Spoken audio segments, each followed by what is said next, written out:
The U.S. Mexican border is often known for its busy cities and international crossings. When one thinks of the border crossings at San Diego-Tijuana, El Paso-Ciudad Juarez, or between Nogales, Arizona, and Nogales, Mexico, one might usually think of high vehicular and pedestrian traffic, as well as the presence of businesses everywhere. However, in the border town of Sasabe, Arizona, we find a significant lack of stores, car traffic, and, well, people in general. In fact, as the least transited port of entry between Arizona and the neighboring Mexican state of Sonora, the border town of Sasabe is essentially a ghost town. Despite that, Sasabe and the surrounding Altar Valley is one of the most transited routes for undocumented migrants entering the United States as of the early 2020s. Join us in this nomadic border journey as we explore the ghosts of this forgotten U.S. Mexican border town.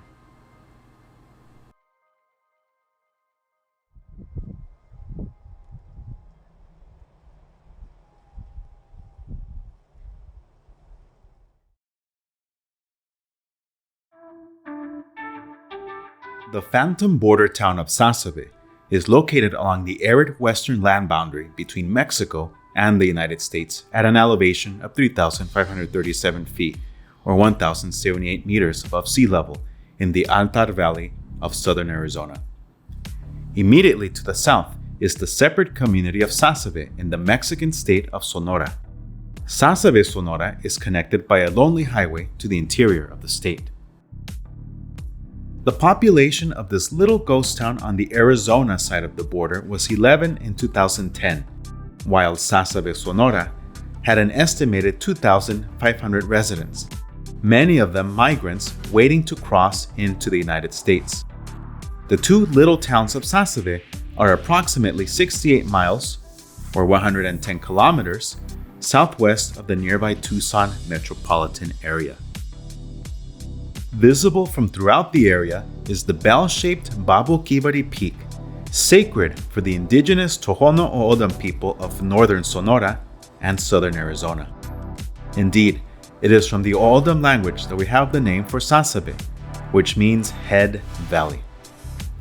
Sasabe is located just outside of the Tohono O'odham Reservation, but the legacy of the O'odham people extends all throughout this region of the Sonoran Desert. Babokibari Peak has long been a landmark for people traveling across the Sonoran Desert, from the Tohono O'odham to Spanish missionaries and miners, to Mexican and white American ranchers, and, more recently, different groups of undocumented migrants and smugglers. Historically, what is now Sasabe was along one of the main routes Spanish missionaries and colonists followed in the 1700s between the mission communities of Tubutama and Oquitoa, along the Altar River in Sonora, and Mission San Javier near Tucson and the Santa Cruz River in what is now Arizona. Before the mid-1700s, these mission communities, founded by the famous Jesuit missionary Eusebio Kino, an Italian-born Catholic priest in the service of Spain, represented the extreme northwestern corner of the Spanish Empire in colonial Mexico. With the Spanish colonization of California in the late 1700s, the trade route along the Santa Cruz River, 35 miles or 55 kilometers east of Sasabe, became the main travel corridor between northwestern Mexico and the new California colonies. Despite the activities of silver miners along the edges of the Altar Valley, the Sasabe area remained mostly isolated after Mexico's independence in 1821.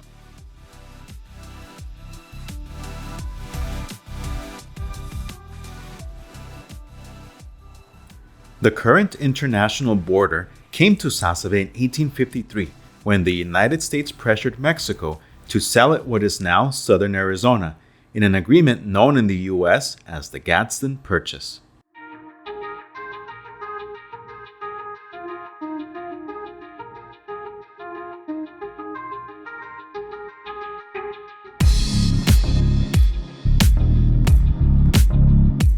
Despite the border existing in Sasabe for over 170 years, only very recently have physical signs appeared indicating that a political boundary divides this area into U.S. and Mexican halves.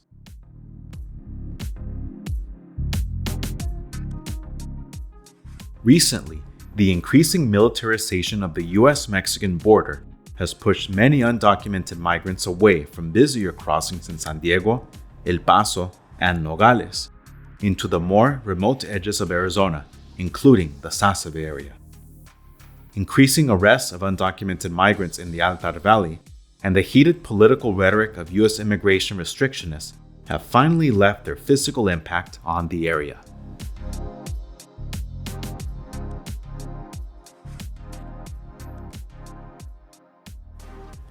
Looking southeast towards the Cerro El Fresnal, or Ash Tree Mountain, we can see some of the permanent destruction caused by the construction of the U.S. border wall project in 2020. Expanding on existing border fences constructed by Presidents George W. Bush and Barack Obama, the Trump-era border wall confronted the challenging physical geography of the Altar Valley by dynamiting whole mountainsides and bulldozing the desert landscape. Work on the border wall system near Sasabe began in June 2020 after the U.S. government awarded a $1.28 billion contract to the Fisher Sand and Gravel Company to build the project from the boundary of the Tohono O'odham Nation through Sasabe and on to Nogales. While the high cost of the 42-mile project and the selection of a company which made significant donations to the former president's political campaigns are controversial, the massive amounts of water used for the border wall created even greater anxiety for ranchers living near Sasabe. An estimated 110,000 gallons of water were being pumped each day to mix the cement required for the wall project. By August 2020, ranchers told KVOA Channel 4 in Tucson that water pressure and water levels in the valley were dropping, while the U.S. government's Department of Homeland Security denied media and private citizens' requests for information on the pumping. It is likely that ranchers on the Mexican side have also seen the impact of this. Pumping 110,000 gallons of water a day is a massive undertaking in the Sonoran Desert and will undoubtedly leave permanent economic and ecological damage. Before Sasabe became a ghost town, it looked like it might have attained great wealth as a major border city. In 1880, the Mexican government authorized the establishment of a customs house on the Sonora side of the border in anticipation of the area's increased economic development, as railroads were built in both Sonora and southern Arizona.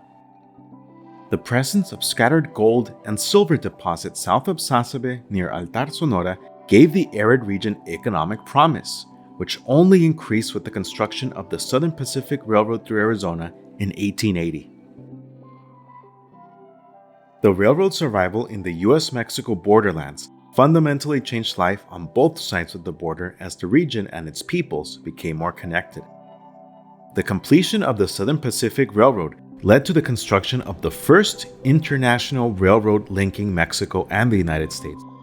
Indeed, when Mexico and the U.S. were first linked by rail in Nogales on October 25, 1882, many investors on both sides of the border hoped additional railroads would soon be built, including one through Sasabe, which would connect Arizona with the Gulf of California or Sea of Cortez.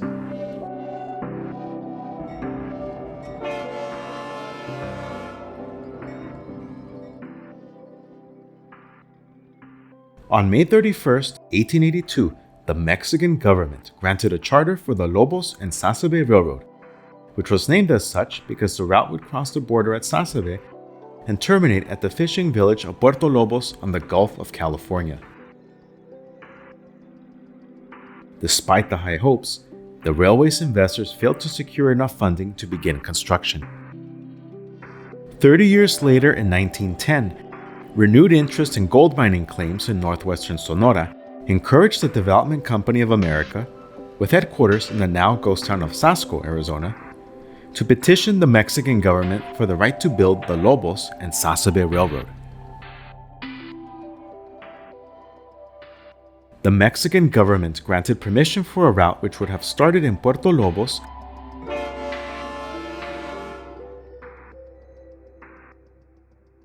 and then would have traveled northeast towards Caborca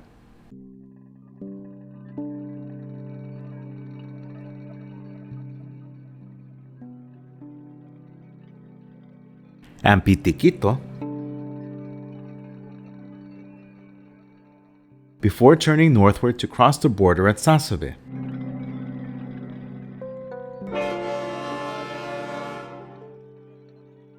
Continuing to the mining town of Sasco,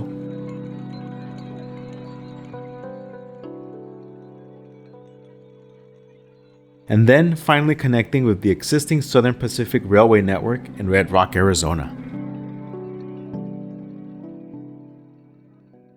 The Development Company of America hoped to earn a fortune directly linking Arizona with the sea. However, severe economic problems within the company and the outbreak of the Mexican Revolution in November 1910 permanently blocked the construction of this railway link between the two countries. Linking Sasabe and the sea via a railroad would have completely changed this area's history. Sasabe might have become a great border crossing, linking the Gulf of California, Puerto Lobos, and Northwestern Sonora with Phoenix and Tucson if either of these two railroad proposals had been built. Perhaps Puerto Lobos might have become Arizona's unofficial beach on the Gulf of California, rather than the resort town of Rocky Point that many Arizona spring breakers are so familiar with today.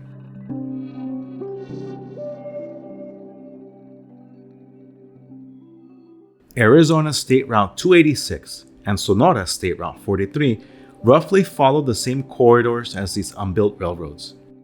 On the U.S. side of the valley, Arizona State Route 286 connects the border town of Sasabe with the Tucson metropolitan area through a desolate high desert corridor. This lonely highway is closely monitored by the U.S. Border Patrol and figures prominently in the smuggling of people and narcotics. In recent years, the Sasabe corridor has become one of the busiest routes for undocumented migrants to enter the United States.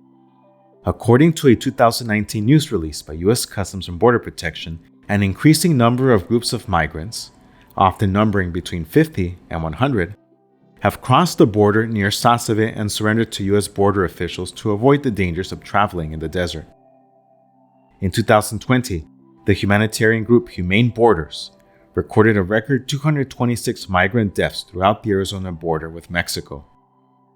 At least 20 of those migrants died in the Sasabe corridor. The desert hill country near Sasabe, Sonora is one of northwestern Mexico's most isolated areas. Despite this isolation, U.S. Customs and Border Protection has begun to deport people through Sasabe with more regularity. Unlike bigger cities on the Mexican border with the U.S., there are few services for deported migrants in Sasabe, Sonora, making this destination very dangerous for repatriated migrants. Deportation buses are now a more common sight along the lonely Sasabe highway.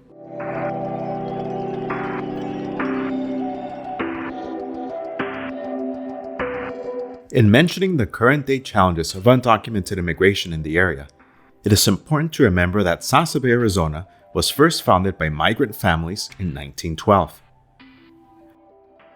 Carlos Escalante and Fernando Serrano founded Sasabe as their families fled the violence of the Mexican Revolution.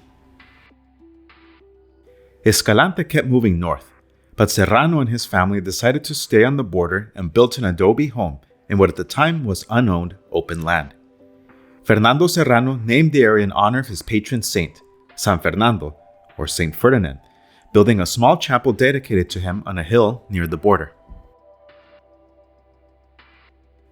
The Serrano family built more adobe homes for the travelers who passed by the area, giving the border crossing a more permanent character. The Serrano and Escalante families maintained contact after immigrating to the U.S. By 1917, Carlos Escalante and his family decided to reunite with their friends in San Fernando.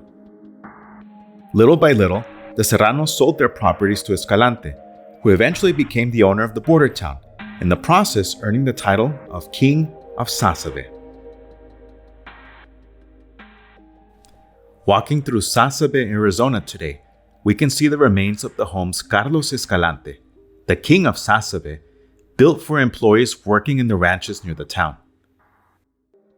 Most of these homes show serious signs of abandonment and neglect.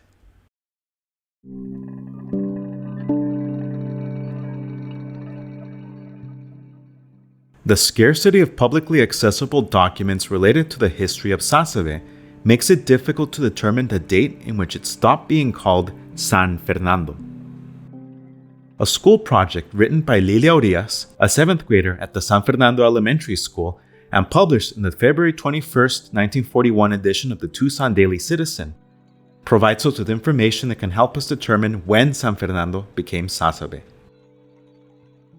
Young Lilia's research cites her interview with the town's postmistress, Winifred Hickox, who informed her that the Bordertown changed its name because much of the mail headed to local residents was mistakenly sent to the Los Angeles area community of San Fernando.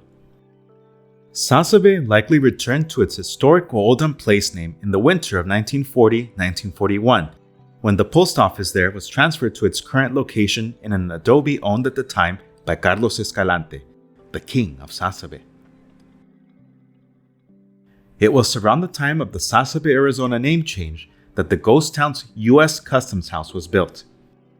Constructed in 1937 as part of President Franklin Roosevelt's New Deal jobs program, the Sasabe Customs House is listed on the National Register of Historic Places. This 2-floor brick building is a familiar sight for residents of this remote corner of the U.S. Mexican border. In fact, the Sasabe Port of Entry is the least transited border crossing in Arizona. According to the Arizona-Mexico Commission, the U.S. Port of Entry at Sasabe only registered an average of 165 vehicles, trucks, and pedestrians per day in 2011, with a total of 33,980 crossings for that whole year. In comparison, the 3 ports of entry in Nogales, the busiest international border in Arizona, registered 9.5 million crossings in 2011. In Sasabe, vehicle traffic is so light, one must press a button when crossing into the U.S. in order for officers to step out and conduct their inspection.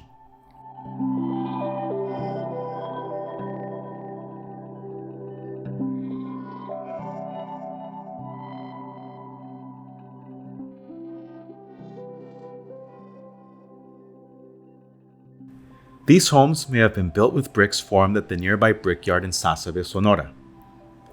Before the demographic decline that affected the Altar Valley and Sasabe following the reduction of the local cattle industry, many of the cowboys from the nearby Aros, De La Osa, Buenos Aires, and Santa Margarita ranches lived in these homes built and owned by the Serrano and Escalante families.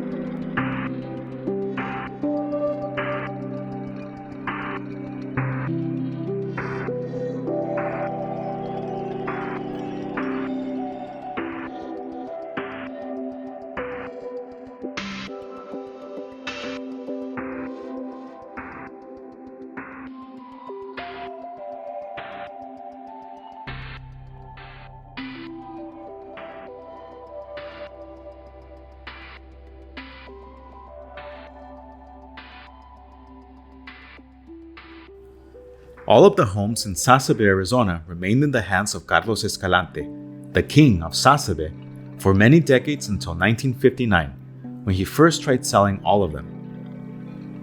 According to various press reports, Sasabe has been one of the few towns in all of the U.S. to be privately owned by a single family.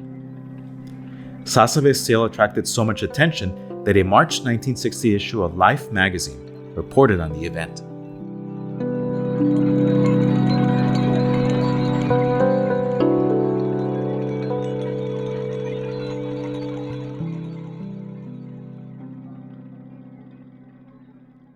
However, no one, except maybe the ghosts of the past, resided in this Sasabe home during the 2020 U.S. Census, as these materials were still on this gate in 2021.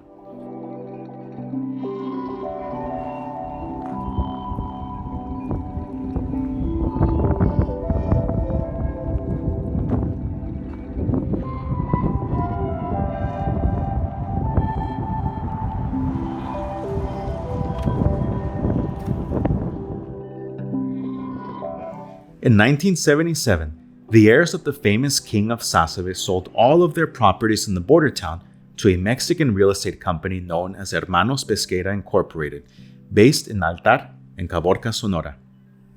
Even now, the little border ghost town is still in the possession of the Pesqueira family.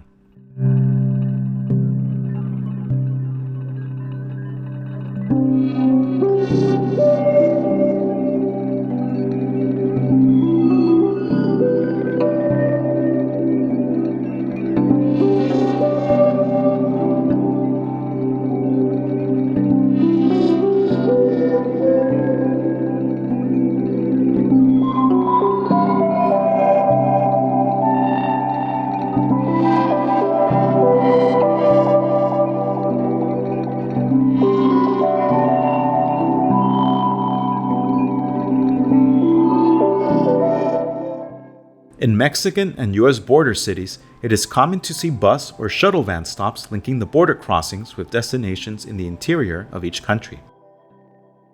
Travelers leaving Nogales and headed towards Tucson, for example, can get there by these forms of transportation and can count on departures leaving every half hour. However, here in Sasabe, one must have much patience and access to a phone to obtain transit to Tucson or Phoenix.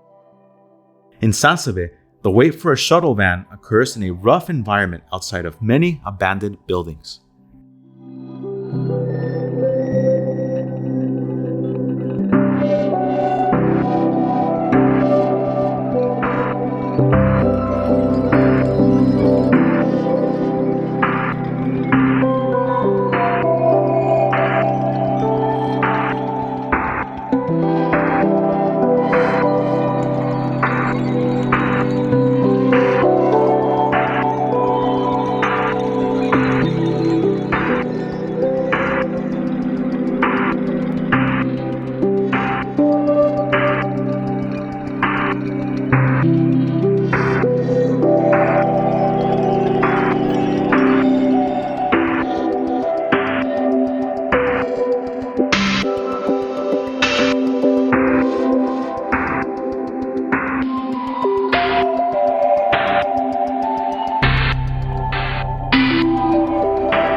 In the heart of Sasabe, area residents and travelers find one of the few formal businesses left in the town, the Sasabe store.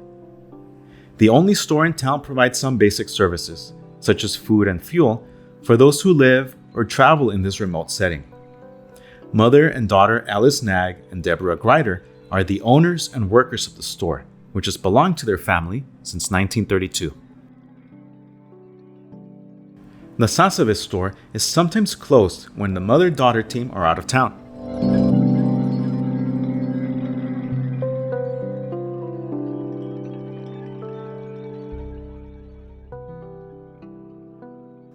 The Sasabe store's Hilltop Bar has been described by one journalist as, quote, the strangest, if not the smallest, bar in Arizona.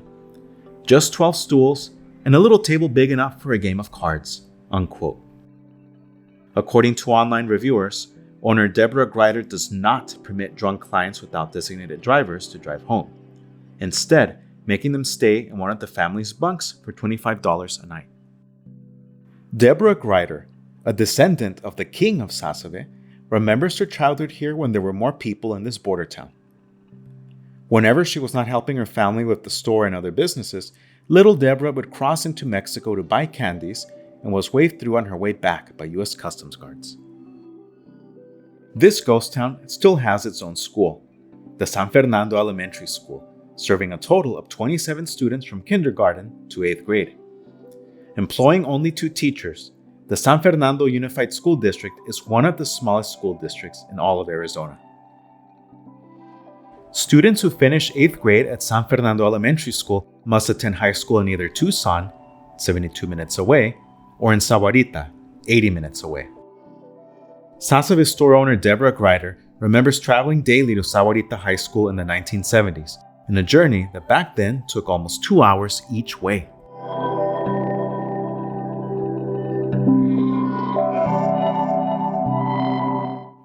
One of the most important properties in Sasabe today is the Buenos Aires National Wildlife Refuge, managed by the U.S. Fish and Wildlife Service. The Wildlife Refuge preserves this part of the Sonoran Desert with its grasslands, arroyos, and mesquite oak tree groves. Before becoming a wildlife refuge, the property was the Buenos Aires Ranch, which belonged to the Aguirre family, a Mexican family which left a great mark on the U.S. Mexican border region in the 1800s. Pedro Aguirre, a descendant of Spanish soldiers in colonial Chihuahua, immigrated with his family to Las Cruces, New Mexico in the 1850s, where they formed a ranch and a freight business that eventually connected Altar, Sonora to Independence, Missouri. In 1864, his son Pedro Aguirre Jr. established the Buenos Aires Ranch, using it as a base of operations for the family freight business along the historic Altar-Tucson travel route. Over the years, the Anglo-American investors who later owned the Buenos Aires Ranch developed its economic potential, making it one of the most respected cattle operations in southern Arizona. Beginning in 1959, the Buenos Aires Ranch, with its historic adobe house, was sold and changed hands multiple times before being purchased as a wildlife refuge by the U.S. government for $8.9 million in 1985.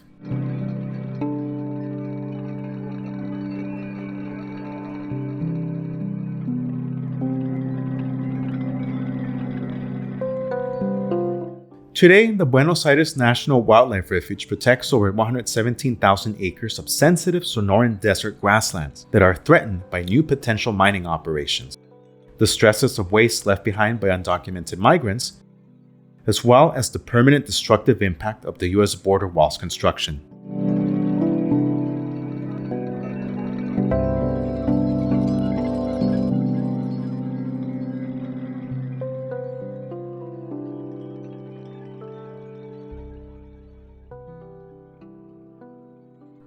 The little ghost town of Sasabe might not be what most of us think of when we imagine the cities of the U.S. Mexican border, and it is indeed out of sight and out of mind for most residents of Sonora and Arizona.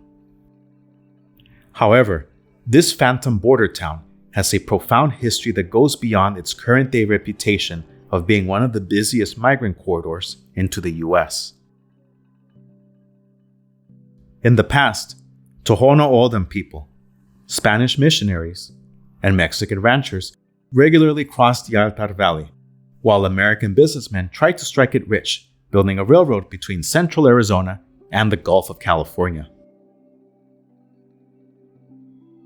For a variety of reasons, Sasabe did not become a major city on the U.S. Mexican border.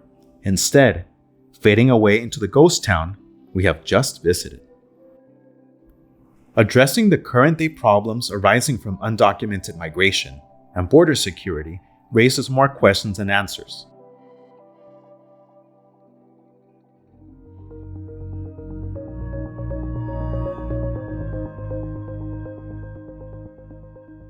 But perhaps we could start by better understanding the history of the people and communities located on both sides of the U.S.-Mexican border.